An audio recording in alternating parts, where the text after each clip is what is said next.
Welcome back into the tunnel. I am Scott Jones, and I've been doing for a few years what many of you guys just started doing last week, or will start doing this week, or maybe the next week. And that is shooting stories or live shots from somewhere in your home. I have two workplaces in my house. I have my office where I work and upload FTV Live each and every day. And I have this place, which is my studio. I took a back bedroom in my house, I turned it into the FTV Live studio, which I call the tunnel for obvious reasons. And I want to give you guys a brief tour, but I also want to do something else.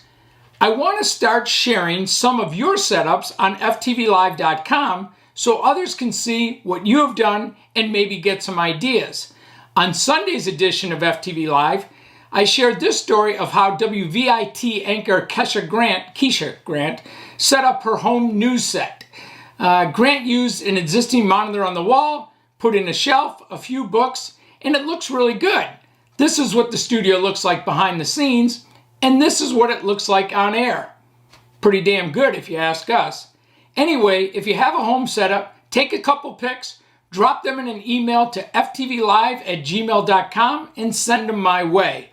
Tell me what room you're using in your house and what you did to set up your home studio. I will feature some of them on ftvlive.com, and you can help others that will be doing the same thing that you just had to set up. I'm going to switch over to my GoPro right now and give you guys a quick tour of my studio and give you some tips for setting up your own studio. So anyway, this is basically, the way I have this set up is you got three locations that you can shoot. You can shoot here with the tunnel behind me.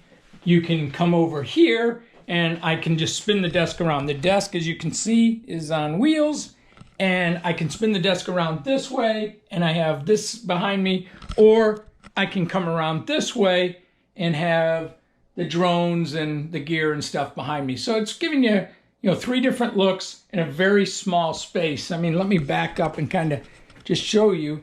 This is the smallest bedroom in my house, but it works pretty well. And as I said, by putting the desk on wheels, I can move it around, which gives me different locations to shoot.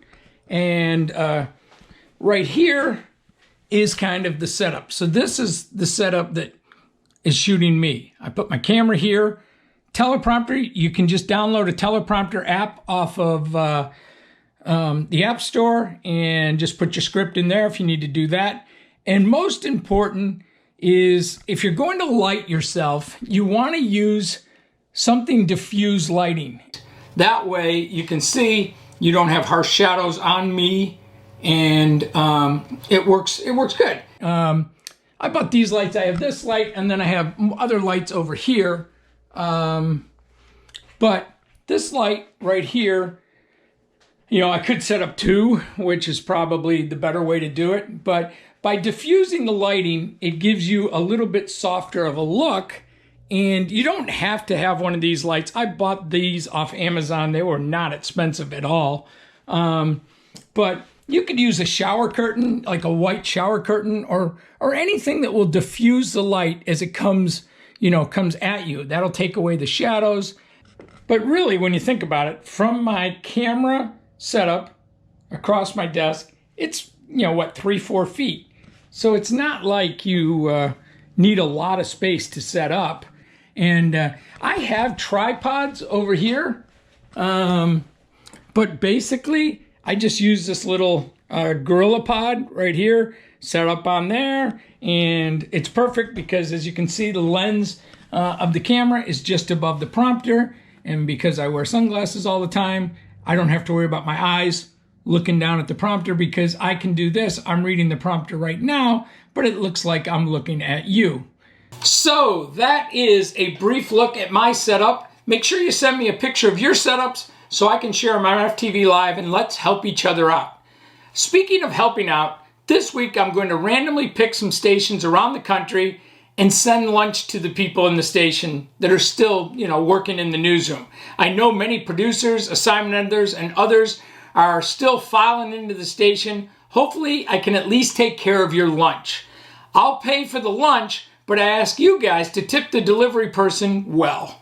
It's something that I can do to help some other small businesses, and you can do by helping out the delivery people. We're all in this together, and it's going to be hard times for a lot of people.